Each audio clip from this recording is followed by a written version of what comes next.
Hey guys, welcome back to my channel. Today we're going to be delving into a new era here, and that is to start on some true crime stories, and I hope that you enjoy it. Probably not the right turn of phrase, but you know what I mean. Please remember, everybody that I talk about in these true crime stories are real people and they have real lives, so please be respectful in the comments about everybody. And yeah, let's get into it. First ever proper true crime story we're going to be talking about today is the tragic murder and grooming of Breck Bednar. When 14-year-old Breck Bednar left his father's house for the final time on 16th February 2014, he could have had no idea what fate awaited him as he got into the taxi which had been ordered to pick him up and take him on the 30-mile trip to his ultimate demise. Breck Bednar was born on 17th of March 1999 and was the eldest brother of four. He lived in Caterham, Surrey with his triplet siblings, two sisters and a brother, and his mother Lauren. He attended St Bede's School where he was flourishing academically. In his spare time after school, Breck would spend hours and hours in his bedroom playing online games with his friends, much as many other children do. It was during one of these sessions where Breck and his friends first encountered Lewis Daines. Lewis Daines was everything Breck wished he could be. Owner of multinational American corporations, worked for the Secret Service and lived in New York. Daines had the lifestyle Breck and his friends could only dream of. Daines began to infiltrate their lives with tales of amazingness and how amazing and jet-setting his life and things like that were.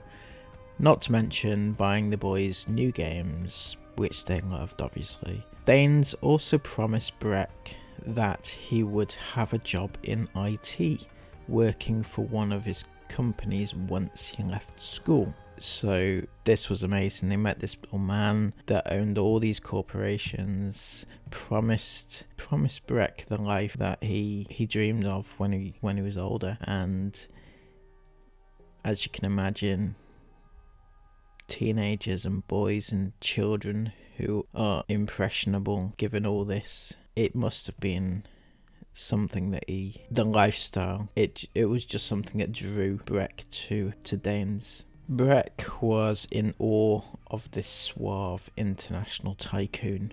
What was not to love? Daines even got on well with Breck's mother, having mini banter with her whenever she popped her head round Breck's bedroom door. After a while, Lauren, Breck's mother, did question the validity of Lewis Daines, as the picture she was shown of him, a really baby-faced child it looked like, didn't match the deep voice she was hearing out of Daines' mouth. However, Breck simply defended his online friend by saying that Daines wasn't allowed to use his real photo, as he was working for the US government, for the FBI, doing contract work and needs to keep his identity a secret. Daines continued to get into Breck's head when he proclaimed that he had made $2 million in Bitcoin and gave it all away to the Syrian rebels.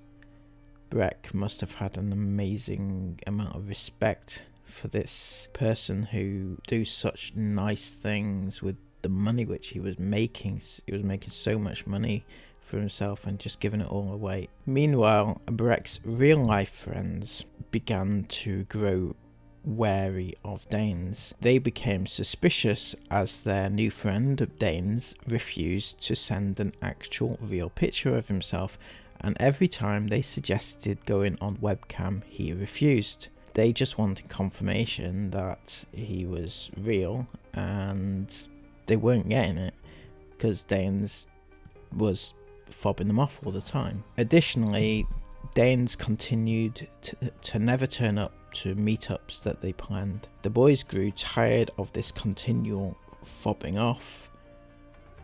Danes just didn't seem to have a presence on social media either. They wondered just who it was that they were talking to. The servers the boys played their games on belonged to Danes, and whenever they pulled him up on any of his obvious lies, because it must have sounded to some people on the outside that some of the stories Danes was telling them was just so far-fetched that just some things were not believable, I'm sure. Whenever Breck's friends would pull him up on the lies, Danes would simply remove them from the server. They just couldn't win in this situation. They tried several times to warn Breck, but because Danes was always on the server at the same time, they just couldn't talk to him privately. Contrastingly though, Danes would take Breck into a private server of their own so they could discuss private stuff without the interference of Breck's friends. So there was an incredible amount of grooming going on here. Danes was isolating Breck from his friends and family. In the meantime, Danes had begun working on Breck's mother too. He began making snide comments whenever Lauren popped her head around the door, instead of what started off with cheery banter and things like that, but it's no longer like that anymore. Lauren grew extremely wary of Danes, fearing that her son was being groomed, so kept a very close eye on him. Breck's attitude towards her had noticeably changed from the happy, warm-hearted child he was. Every sentence appeared to be preceded with "Lewis says." So when Breck stopped going to church, his reasons was, "Lewis says I don't believe in God, so why should I have to go to church?" When his mother asked him to tidy up after himself, he responded with, "Lewis says I don't make any mess, so why should I have to clean up?" And he also added, "Lewis says I can get a Microsoft apprenticeship, so I don't have to finish school." So it was very clear that Lewis Danes had gotten into Breck's mind so severely that he was the only person that he talked about. The whole Lewis says this, Lewis says that, Lewis says this and that. It's indicative of somebody who's so ingrained into somebody else's life and their lifestyle that they believe everything that they say and they trust this person implicitly. And that's a very worrying thing when this happens. Breck's mother became frustrated, wondering just who it was that was controlling her son's life. In desperation, she went on to live chat with Danes to have it out with him. She sat there and watched and listened as this stranger told her how to parent her child. Lauren hit back and told him not to tell her how to parent. She will do what's best for her family, and that's that. Following this incident in December 2013, some 9 months after Breck first met Danes, Lauren decided to report it to Surrey Police. She told them how Lewis Danes was grooming her son. Please, how can I help? Yes, I have a 14-year-old son, and I feel like he's being groomed. He's being turned against his family and schooling, and it's been ongoing for a while, and I'm getting really concerned that this person isn't actually who he says he is. The most we'd be able to do is to make some checks our end, some intelligence checks, to look into this guy, to see if he is known to us and see if he's known to anyone else. At the end of the call, the operator promised her that the matter would be looked into. Lauren left the conversation feeling relieved. She took matters one step further though and removed Breck's computing equipment from his room and forbade him from speaking to Danes. During the week that followed, Breck appeared to be returning to his old self. Danes was out of their life finally, and he was back to being his happy, good-natured self. Little did Lauren know, but the police operator had failed to follow up on her call. If they typed Lewis Danes into their database, they would have found he was indeed known to police. Danes had prior allegations against him of a rape of a 15-year-old boy and having indecent images of young boys on his computer. So who was the real Lewis Danes? Danes was far from the international businessman with millions of dollars worth of companies. He was a lonely 18-year-old who lived alone in a lonely little flat in Essex. His upbringing was a sad one. His parents separated and he was abandoned by his mother at 11 years old. His mum moved to Egypt with her new husband. He spent his childhood in and out of foster care and lived alone by the age of 16. This is the real Lewis Danes.